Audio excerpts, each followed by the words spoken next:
Paz do Senhor, irmãos. Eu quero falar um assunto aqui sobre o capítulo 12 de Apocalipse. Teve um tempo aí que estava na moda falar sobre o capítulo 12 de Apocalipse, né? Agora saiu de moda. Mas o que eu queria explicar aqui, que eu quero explicar aqui, é que a interpretação do Apocalipse é bem mais difícil do que se pensa. Veja esse texto. E foram dadas à mulher 2 asas de grande águia, para que voasse para o deserto, ao seu lugar. E onde é sustentada por um tempo, e tempos, e metade de um tempo, fora da vista da serpente. Esse texto aqui, ó, do versículo 14,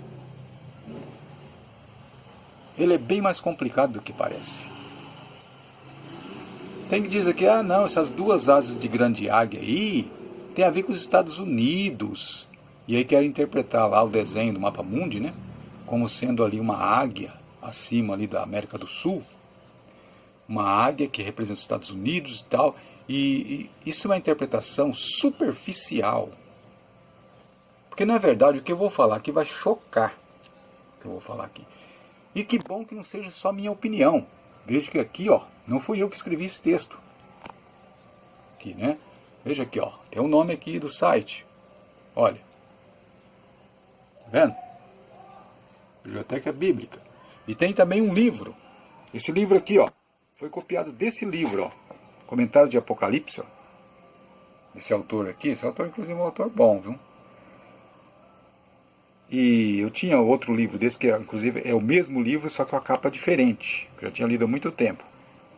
Acabei comprando esse aqui também, ó, para ver que ele está até novo, né? Mas eu já andei lendo, ó. Pode ver que tem partes que estão pintadas aí, ó. Lendo já há muito tempo atrás, né? Costumo escrever o ano que eu compro o livro lá. Foi em 2006, ó. Eu comprei esse livro, ó. Tá vendo? 2006. Então o que acontece? Eu também tem Daniel, versículo por versículo. Esse que vocês viram aqui é Apocalipse, versículo por versículo. Esse aqui é Daniel, versículo por versículo. Esse autor aqui, ó. Quem quiser adquirir, né? Vendo? Da CPAD. Então esse aqui também, ó, foi comprado no mesmo dia que eu comprei lá, 2006 também, ó. Comprado em 2006. Então o que acontece? Aqui, no capítulo 12 de Apocalipse, nesse livro aqui, vai falar o que fala ali no texto que está na tela. Inclusive, o dono daquele site ali, ele copiou o texto ali desse livro, né, desse autor aqui, ó, Severino Pedro da Silva. Então, eu vou mostrar aqui, peraí que eu estou com a mão só, então eu estou com uma dificuldade para abrir na página aqui, abrir aqui, ó. Eu estou segurando o celular, que não quis prender o celular lá, peraí que eu vou resolver aqui, a gente fazer a leitura. Vou prender aqui com o livro aqui, ó, para a gente poder fazer a leitura. Olha, veja que o texto aqui do livro, ó, é o mesmo que está lá, ó. 2 asas de grande águia. Vai falar sobre o que é 2 asas de grande águia. Para aqueles que interpretam o Apocalipse do ponto de vista filosófico, acham que haveria aqui uma referência mitológica, tá bem aqui, ó. Mitológica, a narrativa da deusa Ísis. Sua história conta que ela escapou de Set-Tifon, o terrível crocodilo do Nilo. Agora vamos ler ali na tela, né? Que ali está maior, melhor para ler. E está num sentido melhor do que não precisa ficar inclinando o telefone, né? Aqui eu estou gravando com o meu telefone. Então veja, ó. Olha o texto. 2 asas de grande águia. Para aqueles que interpretam o Apocalipse sob o ponto de vista filosófico, acham que haveria aqui uma referência mitológica, narrativa da deusa Ísis. Sua história conta como ela escapou de Set-Tifon, o terrível crocodilo do Nilo, ao voar para fora de seu alcance. Outros, porém, advogam que as 2 asas simbolizavam o Egito e Babilônia, respectivamente. Então, o que acontece aqui? Né, temos referências bíblicas aqui também. Ó. O que acontece aqui? 2 asas de grande águia. O que é? Por que tem gente que prefere ver ali também um sentido, né, um ponto de vista filosófico, referindo-se à deusa Ísis? Porque na mitologia egípcia, conta-se que Ísis teve um filhinho, Horus. De onde sai aquela história do olho, né? O olho de Horus, sabe? Então ela teve um filho, Horus. E a deusa Ísis tem um detalhe também. Ela engravidou desse filho, Horus, de forma sobrenatural. Não foi por relações normais, porque o marido dela já estava morto. O marido dela, Osíris, já estava morto. E ela engravidou do seu filho, isso é mitologia egípcia. Ela engravidou do seu filho, estou colocando de forma errada. Ela engravidou de Osíris, né? Ficou grávida para ter seu filho Horus, sem relação íntima, normal. Ela sobrevoou, porque ela se transformava, né, num falcão. Então ela sobrevoou, Ísis sobrevoou o corpo de seu marido, Osíris. Isso é mitologia. Sobrevoou o corpo do seu marido Osíris e engravidou. E teve seu filho Horus. Depois aí Setifon, que era irmão, ele era irmão de Osíris, um invejoso, que queria tomar o trono de seu irmão, né, perseguia Ísis para matar a criancinha, para que ele não pegasse o trono. E Setifon tinha o poder de se transformar numa serpente ou num crocodilo, né, que também podia ser chamado de um monstro do mar. E também podia ser chamado de besta. Então ele se transformava numa serpente. Note que na narração do capítulo 12 de Apocalipse fala da serpente, o dragão. E também o crocodilo é chamado de dragão também. Então, sob um ponto de vista filosófico, a mitologia de Ísis parece ter sido pega como um exemplo, assim, vamos dizer, um exemplo de... não seria filosófico o que eu quero dizer aqui, seria um exemplo assim de... para poder fazer a narração da história de Jesus. Então tomou-se como exemplo, né, a história de Ísis, para em cima da história de Ísis contar a história de Jesus. Eu esqueci a palavra que eu ia usar aqui, mas eu vou lembrar no decorrer do discurso aqui e vou voltar a bater nessa tecla, né? Então o que acontece? Será que João resolveu pegar a história de Ísis para fazer se encaixar na história do nascimento de Jesus? Ou será que foi Deus que quis fazer isso? Surge essa pergunta, porque o Apocalipse é inspirado. Agora, o que eu acredito? Eu acredito que Deus quis sim usar a história de Ísis para poder encaixar a história de Jesus dentro dessa mitologia. Por quê? Porque era direcionado aos gregos, era direcionado às pessoas que acreditavam nas mitologias. E assim como Jesus também, a gente vê nos evangelhos, sempre quando ele queria dar um exemplo, ele usava figuras, contava parábolas. Então aqui no Apocalipse a gente vê também uma parábola, né? A gente vê, agora eu lembrei a palavra, poesia. Então para falar num sentido poético a mensagem de Jesus, foi usado sim mitologia. Por quê? Para nós hoje não faz sentido. Vai falar, mas isso é bobagem. Para mim não faria diferença nenhuma. Para eles faziam. Eles acreditavam ainda que eram deuses, que Ísis era uma deusa. Naquela época eles acreditavam. Acreditavam que Hércules era um deus, um semideus, meio homem, meio deus. Eles acreditavam ainda nessas mitologias. Foi o cristianismo que derrubou as mitologias. Então Deus usou as mitologias, encaixando-se dentro, assim como Jesus usava as parábolas, e o Apocalipse é de Jesus, usou as mitologias. Aqui no capítulo 12, nós vemos aqui a mitologia sobre Ísis. Por quê? Porque Ísis aconteceu uma história parecida com ela. Ela tinha um filho que chamava Horus. e foi perseguido ali na mitologia. Aquilo não é verdade. Mas Deus fez de um jeito que o povo daquela época que acreditava nos deuses acabaram se identificando com Jesus porque parecia-se com a história dos seus deuses. Só que a realidade ali era vigente. A pessoa podia viver. Ele se convertia e começava a viver o Evangelho. Enquanto que a mitologia egípcia ou mitologia grega era só história. A pessoa não vivia aquilo. Então a experiência real que se tinha com Cristo fazia com que uma pessoa que acreditasse em mitologia e via ali, se identificava com a história de Jesus porque se parecia com a história dos seus deuses e acabava se convertendo ao Evangelho. O Apocalipse não foi escrito com objetivo só. A palavra de Deus se renova. Para aquela época teve muito impacto e muito sentido ter colocado dessa maneira. Isso é o capítulo 12. Mas no capítulo 13, que nós lemos lá, ele começa bem assim. E pus-me sobre a areia do mar, e vi subir do mar uma besta, que tinha 7 cabeças e 10 chifres. Olha aqui. Vou ver se eu acho aqui o texto bíblico. Olha.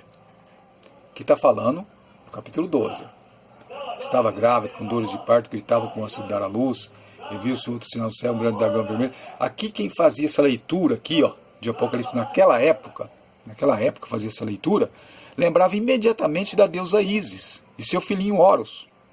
E como as pessoas acreditavam nesses deuses, tanto os gregos como também tinha egípcios, acreditavam nesses deuses, eles se identificavam. Falavam, puxa vida, eu conheço essa história. E se nós formos para o capítulo 13 de Apocalipse, nós vamos ver aqui, ó. Porque alguém pode estar dizendo assim, para de ser besta, rapaz, o que você está falando aí? Seu bocudo, você está falando aí, querendo dizer que é mitologia, a Bíblia, não estou dizendo que é mitologia, estou dizendo que foi usado por Deus. As mitologias para que as pessoas se identificassem, mas a história que estava embutida é a história de Jesus, a história real. Veja aqui, ó. E eu pus-me sobre a areia do mar, e vi subir do mar uma besta, que tinha 7 cabeças e 10 chifres. Quem lê isso daqui, ó, 7 cabeças, pessoal daquela época, imediatamente se lembrava de quem? Imediatamente, principalmente os gregos, se lembrava de Hércules. Aliás, a palavra Hércules, o nome Hércules, não era assim que era pronunciado. Na verdade, Heracles. Hércules seria um nome que foi colocado pelo povo que estava dominando naquela época, que eram os romanos. Então, no latim, Hércules. No grego, Heracles. Vem o nome Era da deusa Hera, né? Ecles, Heracles.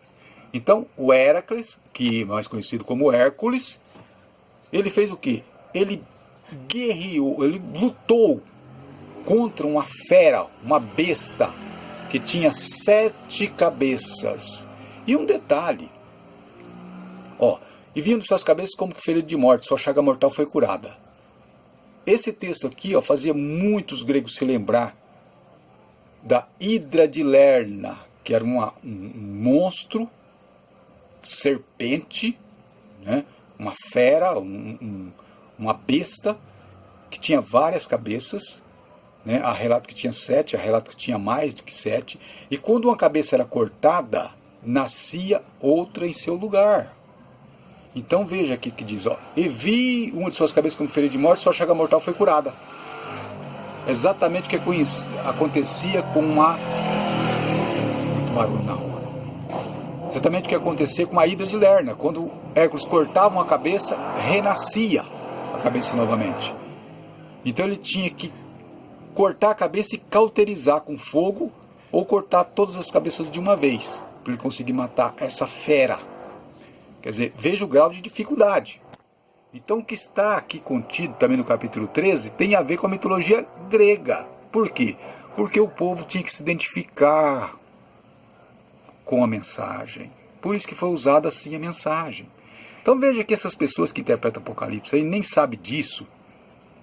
E ficam tentando interpretar aí literalmente.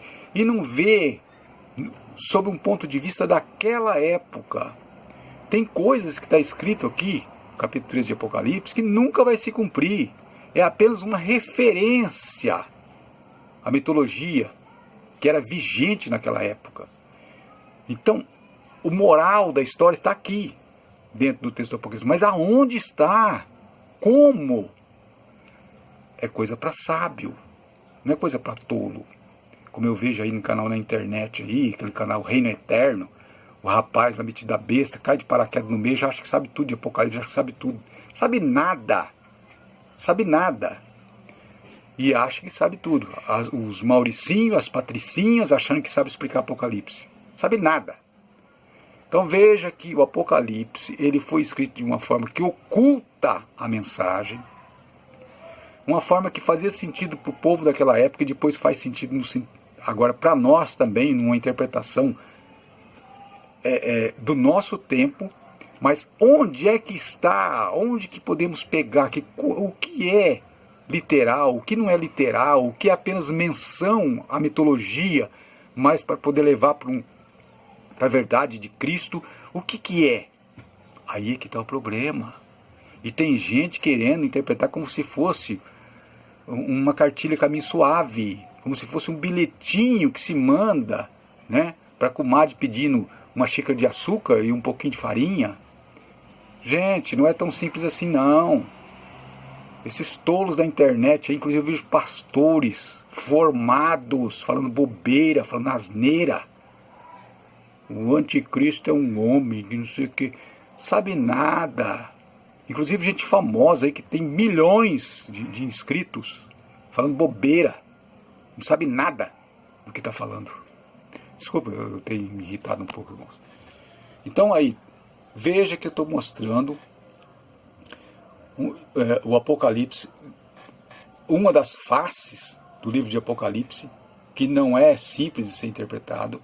E vocês viram no capítulo 12, está falando ali, tem a ver com a história de Ísis. No capítulo 13 tem a ver com a história de Hércules. Por quê? Porque o povo daquela época ia se identificar. Um exemplo, alguém que era adorador do deus Hércules, ou dos deuses gregos da época, e lia um texto desse. Isso servia também para quem estivesse pregando. Podia, você acredita que Hércules, o meu defensor é Hércules. Fala, pois que eu vou te apresentar um mais poderoso ainda, Jesus. E como o povo daquela época, eles eram assim, sabe, dados à literatura, né? A literatura, assim, aqueles que buscavam saber as coisas, né? E dados também à filosofia, né? Dados à poesia. Então o que é? A leitura desse texto aqui levava a pessoa a se identificar com Hércules, que seria supostamente o deus que a pessoa acreditava, e falava, tá vendo? Hércules não enfrentou lá a Hidra, 7 cabeças? Pois veja aqui, Jesus também enfrenta um monstro poderoso, espiritual, também que tem essas características. Veja, o dragão aqui é Satanás. Então veja que o texto aqui tem a ver com a mitologia, mas tem a ver com a realidade também que era expressa na mensagem de Jesus. Eu sei que tem gente que não vai entender o que eu estou dizendo, por pura ignorância, mas como vocês viram, eu mostrei ali, né, aqui, comentário aqui, que não é só eu que expressa dessa maneira, sou só eu, não inventei isso, tem pessoas também que já entenderam o que tem a ver, e eu já li livro de mitologia também, eu estou dizendo, porque está escrito essas coisas lá nos livros de mitologia. Então, agora como?